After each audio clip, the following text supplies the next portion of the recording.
히브리어에서 이 새벽이라고 하는 말은 오르라고 합니다. 오르라고 하는 말은 빛나다라는 의미예요. 쏴파르라고 하는 히브리어도 있어요. 그 말은 더 강하게 반짝반짝 빛나다 하는 말입니다. 새벽은 햇빛이 빛나고 이슬만 빛나는 것이 아니라 우리의 총명이 빛나고 더 나아가 영성이 빛나는 시간입니다. 빛나다의 반대어는 어둡다이지요. 어둠의 문화는 죄악의 문화입니다. 많은 죄악이 어둠을 핑계 삼아 자행되어집니다. 그래서 신앙생활은 빛 가운데 빛을 추구합니다. 너희는 세상의 빛이라 하는 이 말씀만으로도 우리가 어떤 빛된 인생을 살아야 할지가 분명해지는 거예요. 여러분, 우리에게 있어서 중요한 것은 신앙생활이잖아요. 이 신앙생활에서 가장 중요한 것이 뭐겠어요? 바로 기도생활이에요. 기도 안 하면서 신앙생활 잘한다는 것은 거짓말입니다. 기도생활 안 하는 사람이 교회를 다니는 건 그냥 교회 생활하는 거예요. 그러나 교회 생활을 벗어나서 신앙생활이 되려고 하면 기도생활을 열심히 잘해야 되는 거예요. 그 기도하기 가장 좋은 시간이 언제냐? 그 시간은 바로 이 새벽 시간인 줄로 믿습니다. 성경을 보면 새벽은 매우 중요한 의미를 가지고 있어요. 출애굽한 이스라엘 백성의 뒤를 바로의 군대가 추격하기 시작할 때, 그때 출애굽기 14장 24절에 보면 새벽에 여호와께서 불, 구름, 기둥 가운데서 애굽 군대를 보시고 그 군대를 어지럽게 하셨다 말씀하고 있어요. 애굽 군대의 전열을 흩으시고 하나님의 백성을 구출하기 시작한 시간이 새벽이에요. 출애굽기 안에는 새벽의 역사가 많이 적혀 있어요. 메추라기가 만나가 하나님의 양식으로 주어지는 시간도 새벽이에요. 하나님의 구원의 많은 손길은 새벽의 역사로 이루어지고 있다는 거예요. 그래서 역대상 23장 30절에 보면 이스라엘 백성들이 새벽마다 하나님께 기도하고 찬송했다고 말하고 있어요. 앞서서 시편 46편 5절에서도 다윗은 하나님이 새벽에 도우신다 하는 확신 있는 고백을 하고 있어요. 이처럼 기독교와 새벽은 뗄 수가 없습니다. 새벽 기도 못하면 신앙생활도 목회생활도 힘이 드는 거예요. 제가 목사가 된다 할 때 우리 어머니께서 굳고 말리신 이유 가운데 하나가 뭐냐면 저는 좀 야행성이거든요. 밤에 늦게 자고 새벽에 늦잠 자는 그런 스타일이에요. 그런 네가 어떻게 새벽을 깨우는 목회를 하겠느냐는 거예요. 그러나 저는 전임 시절부터 지금까지 제가 교회 안에 있는 한 새벽을 깨우고 새벽 훈련을 받으며 또 여러분들과 새벽 은혜를 나누고 있어요. 그 이유는 다른 데 없어요. 새벽 영성이 목회 영성이고 새벽의 은혜가 여러분들을 지키는 힘이라고 믿기 때문에 그래요. 요즘 젊은 목회자들에게 대한 많은 염려가 있는데 그 염려 가운데 하나는 새벽을 섬기려 하지 않는다는 거예요. 그래서 풀타임 전임도 안 하고 우리 교회 부교육자들은 아주 훌륭한 사람들이에요. 또 이렇게 훌륭하게 새벽 재단 못 지키면 제가 아주 달달 볶기 때문에 안 할 수도 없지만 근데 요즘 젊은이들은 새벽 재단 안 하려고 그래요. 그래서 풀타임 전임보다 준 전임을 더 선호해요. 준 전임은 주간 중에 몇 번 교회에서 멀리 떨어진 데 살면서 주간 중에 몇 번 가면 되니까 그러니까 새벽 영성을 훈련하지 않아도 돼요. 저는 전에 오진우 전사님이 우리 준 전임으로 있을 때 수요일 날 하루는 와야 된다. 그래서 오진우 전사님 그때도 수요일 새벽 하루는 새벽 재단을 지키도록 제가 훈련했던 걸 여러분 기억하실 거예요. 왜 그래요? 목회에 있어서 중요한 원동력이기 때문에. 우리가 잘 아는 오늘 이 다윗 왕도 새벽 사람입니다. 그러기에 그는 오늘 8절에서 비파야 수구마 깰지어다 내가 새벽을 깨우리로다 라고 노래합니다. 다윗은 왕이 되기 전 베들레헴에서 양을 치던 목동이었잖아요. 이 양들은 야맹증이 있어요. 어두워지기 시작하면 앞을 보지 못해요. 그러니까 어두워지기 전에 우리로 다 집어넣어요. 그러고 나면 새벽 오히려 미명에 목자들이 제일 먼저 하는 일이 뭐냐? 이 양들을 우리에서 끌어내오는 일이에요. 이런 시간 우리에 들어갔기 때문에 아침 새벽 시간까지 이 양들은 너무 배가 고파요. 그래서 새벽 동이 트기 전부터 이 양들을 이끌고 나갑니다. 왜? 그래야 이슬을 먹으면 새벽 풀잎을 먹을 수 있으니까. 이 시기를 조금만 늦어버리면 다른 양떼들에게 자기 양떼들이 먹어야 할 것들을 놓치게 되는 거예요. 결국 양들은 굶어 죽을 수밖에 없게 됩니다. 다윗은 누구보다 이 새벽 훈련이 잘 된 사람이에요. 새벽 시간에 양떼들을 깨워가지고 그들을 이끌고 나가면서 그들이 가야 할 길을 푸른 초장을 쉴 만한 물가를 찾아두던 사람이에요. 그는 그런 영성으로 하나님을 바라봅니다. 여호와는 나의 목자시니 내게 부족함이 없으리로다 라고 고백하며 따랐던 그 하나님을 가장 열심으로 찾고 따르는 비결을 새벽에 두었다는 거예요. 바로 오늘의 시편은 그런 다윗의 새벽 영성을 잘 보여주는 찬양입니다. 특별히 오늘 시편 57편을 읽으면서 여러분들 복음성가를 잘 아시는 분들은 아마 보물찾기를 했을 것 같아요. 이 안에 우리가 즐겨 부르는 찬양들이 많이 담겨져 있거든요. 여기 7절, 8절 같은 경우에 오 주여 나의 마음이 주께로 정해졌으니 하는 찬양 가사고요. 또 후렴구인 5절, 11절, 또 9절, 10절 이런 것은 내가 만민 중에 하는 찬양의 가사가 그 안에 담겨져 있습니다. 방금 언급해드렸던 5절, 11절은 이 시 전체의 후렴구예요. 이 두 후렴구를 중심으로 양분되어집니다. 1절부터 4절 그리고 6절부터 10절까지. 1절부터 4절은 탄식의 노래입니다. 이 시의 배경 가운데 우러나오는 다윗의 탄식에 가까울, 그러나 그 가운데서도 하나님을 붙잡는 그런 신앙을 오늘 우리들에게 보여줘요.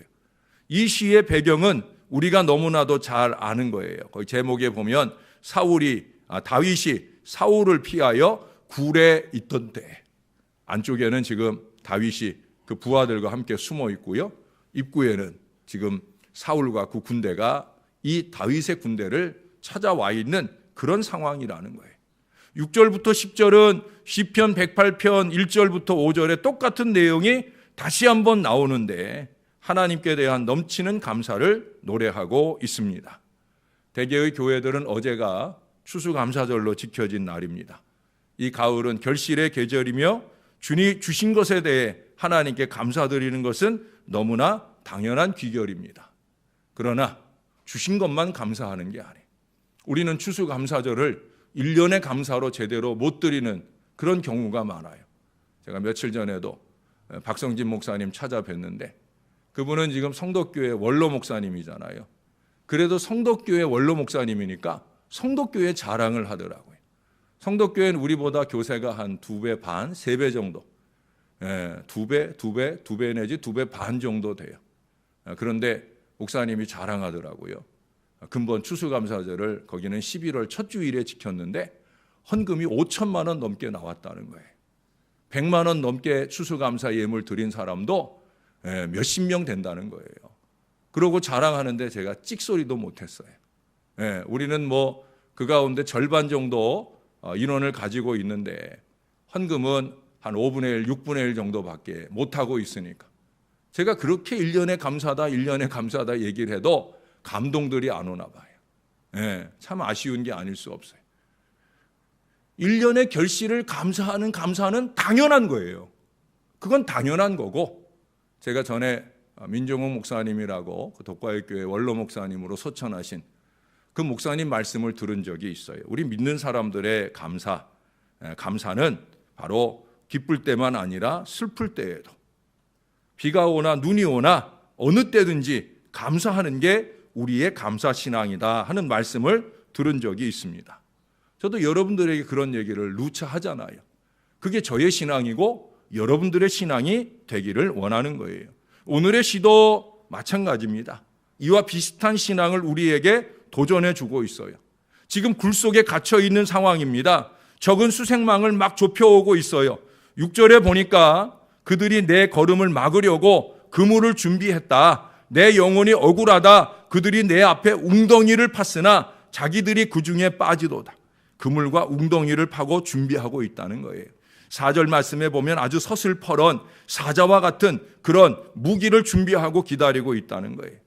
지금 부하들은 근심스러운 낯빛으로 이 대장인 다윗의 명령만 기다리고 있어요. 자신 하나 죽는 것은 문제가 아닙니다. 그러나 자기를 믿고 이 사지까지 따라와준, 그것도 자기 가족들 다 버리고 그저 지도자 다윗 하나 보고 열심으로 따라왔던 그 부하들, 그들이 죽게 되어지는 그 생명은 어쩌겠는가 하는 답답함이 다윗에게 있었을 거라는 거예요.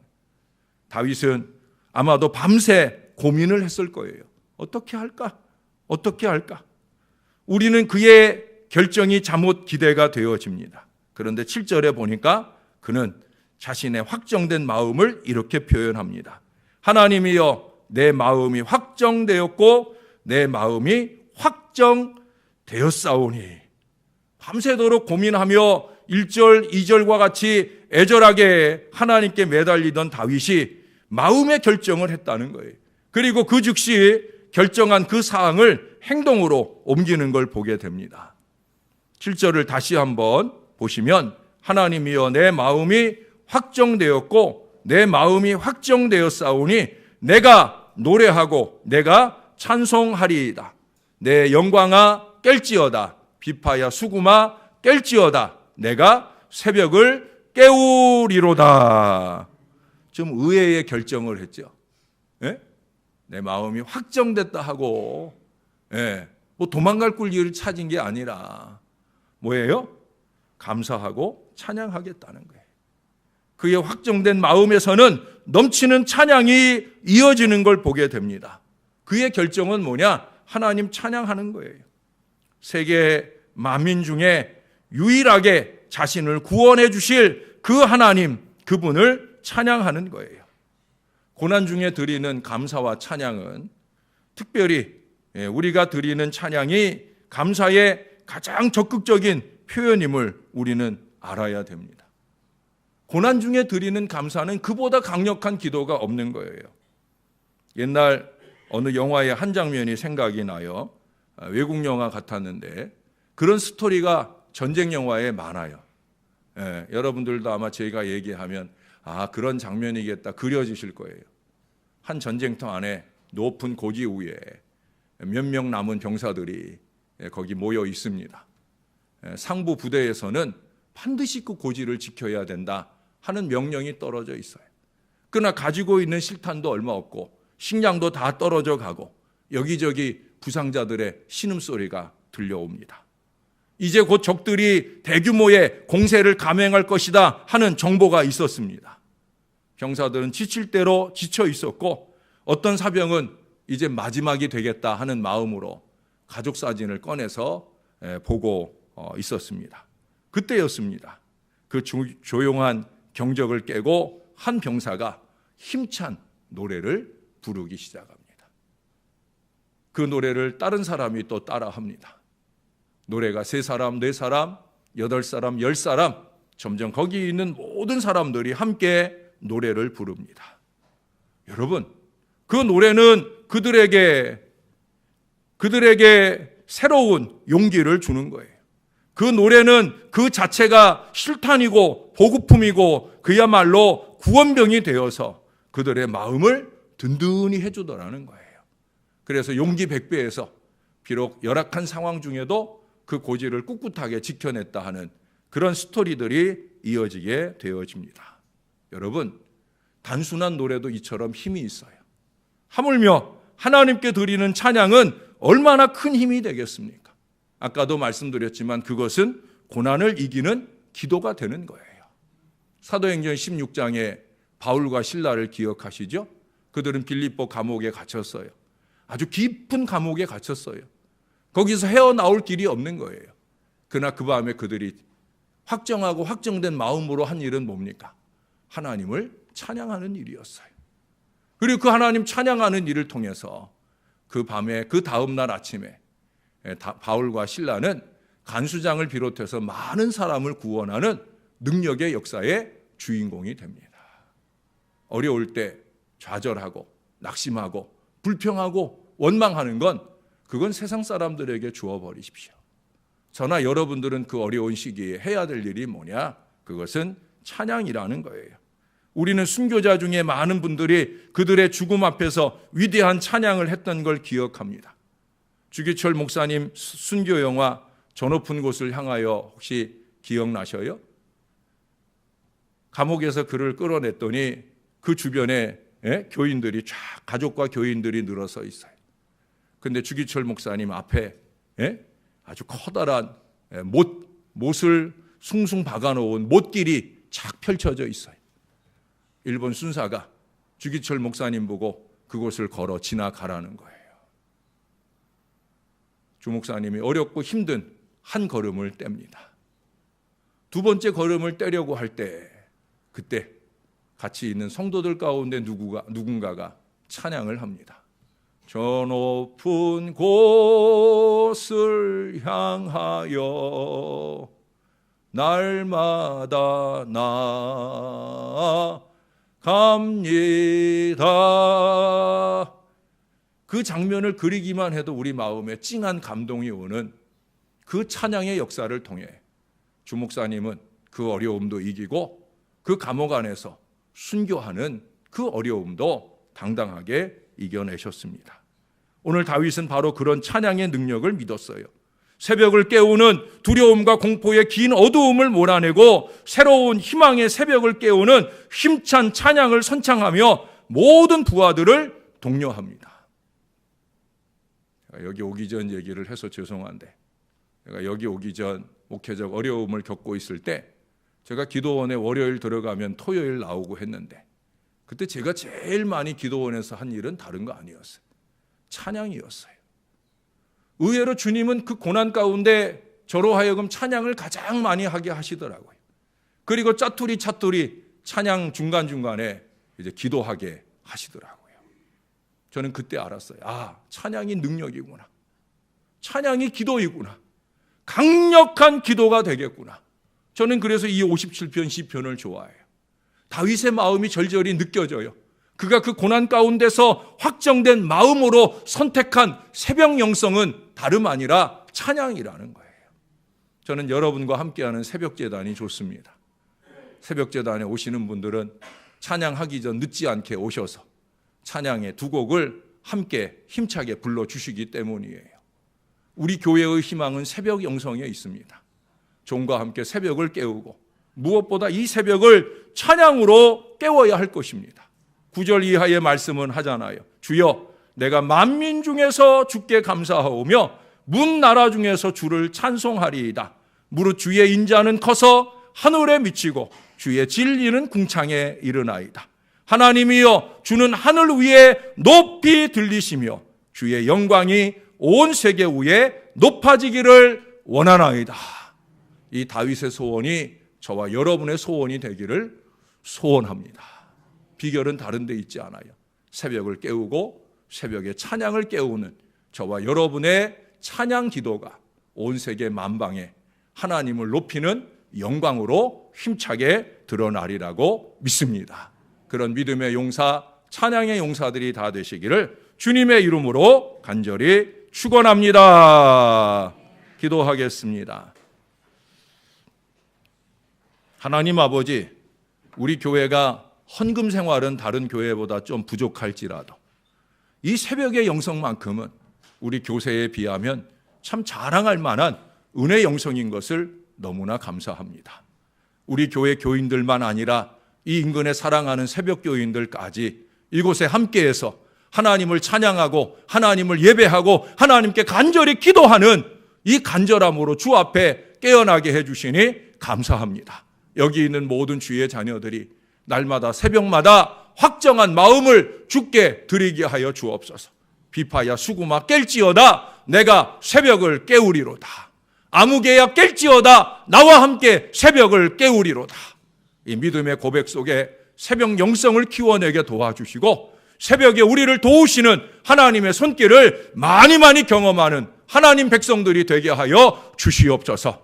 이 백성들을 영육간의 강건한 은혜로 붙들어 주옵소서. 우리도 다윗처럼 영적인 여유를 갖게 하옵소서. 다윗은 이후에 굴 밖으로 벗어나며 굴 입구에서 잠자고 있던 사울을 봅니다. 그를 죽이지 않고 살려두는 여유를 보여줍니다. 이게 기도하는 사람의 여유인 줄로 믿습니다. 새벽에 잠자는 사울은 부끄러움을 당하지만 새벽을 깨우는 다윗은 보무도 당당하게 하나님의 구원을 맛보고 하나님을 향한 찬양을 온 세계 만방에 떨쳤던 것을 보게 됩니다. 하나님, 부족한 저희들이 그런 사람 되게 하여 주옵소서. 새벽 승리자 되게 하여 주옵소서. 우리의 승리가 우리 자손들의 승리까지 될 수 있도록 은혜를 베풀어 주시옵소서. 한 주간 날씨가 쌀쌀해져 간다 합니다. 주의 백성들의 건강을 지켜 주옵소서. 부족한 종이 지난밤에 겪었던 어려움이 우리 온 교인들의 아픔을 홀로 다 겪은 것이 되게 하시고, 우리 교인들은 감기 일절 틈타지 아니하고 건강한 가운데 새벽을 깨우고 힘찬 삶을 살아가도록 이 한 주간 꼭 붙들어 주시고 은혜 베풀어 주시옵소서. 감사합니다. 예수님 이름으로 기도합니다. 아멘.